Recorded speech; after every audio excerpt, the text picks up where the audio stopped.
সূরা আল মুলক। মহান রহিম আল্লাহ তাআলার নামে। মহান সেই পূর্ণময় সত্তা যার হাতে রয়েছে আসমান জমিনের যাবতীয় সার্বভৌমত্ব। এ সৃষ্টি জগতে সব কিছুর উপর তিনি একক ক্ষমতাবান, যিনি জন্ম ও মৃত্যু সৃষ্টি করেছেন যাতে করে এর দ্বারা তিনি তোমাদের যাচাই করে নিতে পারেন। কর্মক্ষেত্রে কে এখানে তোমাদের মধ্যে বেশি ভালো, তিনি সর্বশক্তিমান, তিনি অসীম ক্ষমাশীল। তিনি 7 মজবুত আসমান বানিয়েছেন, পর্যায়ক্রমে একটার উপর আরেকটা তিনি স্থাপন করেছেন। অসীম দয়ালু আল্লাহ তাআলার এই নিপুণ সৃষ্টির কোথাও কোনো খুঁত তুমি দেখতে পাবে না। আবার তাকিয়ে দেখো তো, কোথাও কি তুমি কোন রকম অসঙ্গতি কিংবা ফাটল দেখতে পাও? অতঃপর তোমার দৃষ্টি ফেরাও নভমণ্ডলের প্রতি। দেখো, আর একবারও তোমার দৃষ্টি ফেরাও, দেখবে তোমার দৃষ্টি ব্যর্থ ও ক্লান্ত হয়ে তোমার দিকেই ফিরে আসবে। নিকটবর্তী আকাশটিকে তুমি দেখো, তাকে কিভাবে প্রদীপমালা দিয়ে আমি সাজিয়ে রেখেছি। ঊর্ধ্বলোকের দিকে গমনকারী শয়তানদের তাড়িয়ে বেড়ানোর জন্য এ প্রদীপগুলোকে আমি ক্ষেপণাস্ত্র হিসেবে সংস্থাপন করে রেখেছি। চূড়ান্ত বিচারের দিন এদের জন্য জ্বলন্ত অগ্নিকুণ্ডের ভয়াবহ শাস্তির ব্যবস্থাও আমি যথাযথভাবে প্রস্তুত করে রেখেছি। এত সব নিদর্শন সত্ত্বেও যারা তাদের স্রষ্টাকে অস্বীকার করেছে, তাদের জন্য রয়েছে জাহান্নামের কঠোরতম শাস্তি। জাহান্নাম কতই না নিকৃষ্টতম স্থান। এ জাহান্নামের মধ্যে যখন তাদের ছুঁড়ে ফেলা হবে, তখন নিক্ষিপ্ত হবার আগেই তারা শুনতে পাবে তা ক্ষিপ্ত হয়ে বিকট গর্জন করছে। মনে হবে তা যেন প্রচন্ড ক্রোধের কারণে ফেটে দীর্ণ বিদীর্ণ হয়ে যাচ্ছে। যখনই একদল নতুন পাপীকে সেখানে নিক্ষেপ করা হবে, তখনই তার প্রহরীরা তাদের জিজ্ঞেস করবে, এই জায়গার কথা বলার জন্য তোমাদের কাছে কোনো সাবধানকারী কি আসেনি? তারা বলবে, হ্যাঁ, আমাদের কাছে আল্লাহর সাবধানকারী নবী রাসূল এসেছিল, কিন্তু আমরা তাদের অস্বীকারই করেছি। আমরা তাদের বলেছি এ দিন সংক্রান্ত কোনো কিছুই আল্লাহ তাআলা নাজিল করেননি, বরং তোমরা নিজেরাই চরম বিভ্রান্তিতে ডুবে আছো। তারা বলবে, কত ভালো হতো যদি সেদিন আমরা নবী রাসূলদের কথা শুনতাম এবং তা অনুধাবন করতাম, তাহলে আজ আমরা জ্বলন্ত আগুনের বাসিন্দাদের মধ্যে গণ্য হতাম না। পর তারা নিজেরাই নিজেদের যাবতীয় অপরাধ স্বীকার করে নেবে। ধিক্কার জাহান্নামের অধিবাসীদের উপর। অপরদিকে সেসব সৌভাগ্যবান মানুষ যারা নিজেরা চোখে না দেখেও তাদের সৃষ্টিকর্তাকে ভয় করেছে, নিঃসন্দেহে তাদের জন্য রয়েছে আল্লাহ তাআলার পক্ষ থেকে ক্ষমা ও মহাপুরস্কার। তোমরা তোমাদের কথাবার্তাগুলো লুকিয়ে রাখো কিংবা তা প্রকাশ করো, আল্লাহর কাছে এর উভয়টাই সমান, কারণ তিনি মনের ভেতর লুকিয়ে রাখা বিষয় সম্পর্কেও সম্যক ওয়াকিবহাল। তিনি কি সৃষ্টি সম্পর্কিত যাবতীয় বিষয় জানবেন না, যিনি এর সবকিছু বানিয়েছেন? বস্তুত আল্লাহ তাআলা অত্যন্ত সূক্ষ্মদর্শী এবং সর্ববিষয়ে সম্যক জ্ঞাত। তিনি সেই মহান সত্তা যিনি ভূমিকে তোমাদের অধীন করে দিয়েছেন।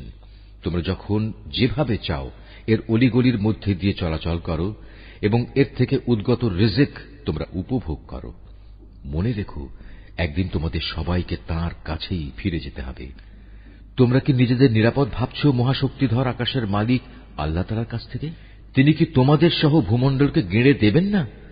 এমনি অবস্থা যখন দেখা দেবে, তখন তা ভীষণভাবে কম্পমান হবে।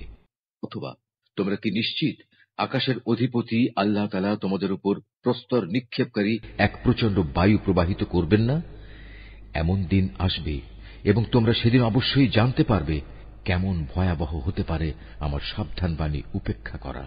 তাদের আগেও যারা আমার সাবধান বাণী মিথ্যা প্রতিপন্ন করেছে, দেখো কেমন ছিল তাদের প্রতি আমার আচরণ। এসব লোকেরা কি তাদের মাথার উপর দিয়ে উড়ে যাওয়া পাখিগুলোকে দেখে না? কিভাবে এরা নিজেদের পাখা মেলে রাখে, আবার এক সময় তা গুটিয়েও নেয়। তখন পরম দয়ালু আল্লাহ তাআলাই এদের মহাশূন্যে স্থির করে রাখেন। হ্যাঁ, একমাত্র আল্লাহ তাআলাই, তিনি তার সৃষ্টির ছোট বড় সব কিছুই দেখেন। বলতো, তোমাদের মধ্যে এমন কে আছে যার কাছে এমন একটি বিশাল সৈন্যবাহিনী আছে যা দিয়ে তারা অসীম দয়ালু আল্লাহর বিরুদ্ধে তোমাদের সাহায্য করবে? আসলে এই অস্বীকারী ব্যক্তিরা হামেশাই বিভ্রান্তিতে নিমজ্জিত থাকে। যদি তিনি তোমাদের জীবিকার উপকরণ সরবরাহ বন্ধ করে দেন, তাহলে এখানে এমন দ্বিতীয় আর কে আছে যে তোমাদের পুনরায় রিজিক সরবরাহ করতে পারবে? এ সত্ত্বেও এরা আল্লাহ তাআলার বিদ্রোহ এবং গোঁড়ামিতে অবিচল হয়ে রয়েছে। যে ব্যক্তি জমিনের উপর দিয়ে উপুড় হয়ে মুখে ভর দিয়ে চলে সে ব্যক্তি অধিক পরিমাণে হেদায়েত প্রাপ্ত, না যে ব্যক্তি জমিনে স্বাভাবিকভাবে সঠিক পথ ধরে চলে সে বেশি হেদায়েত প্রাপ্ত?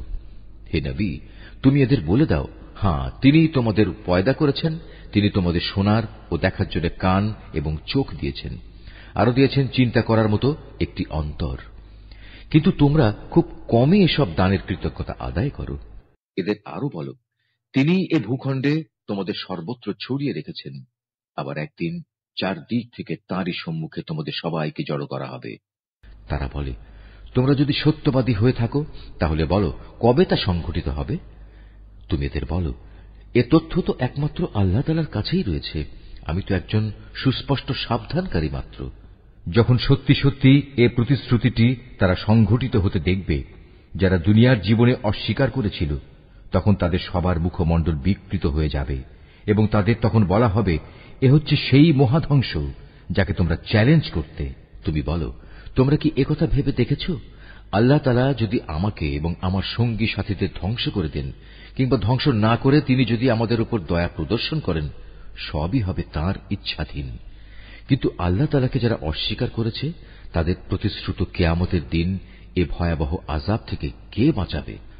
তুমি এদের বলো, হ্যাঁ, সেদিন বাঁচাতে পারেন একমাত্র দয়াময় আল্লাহ তাআলাই।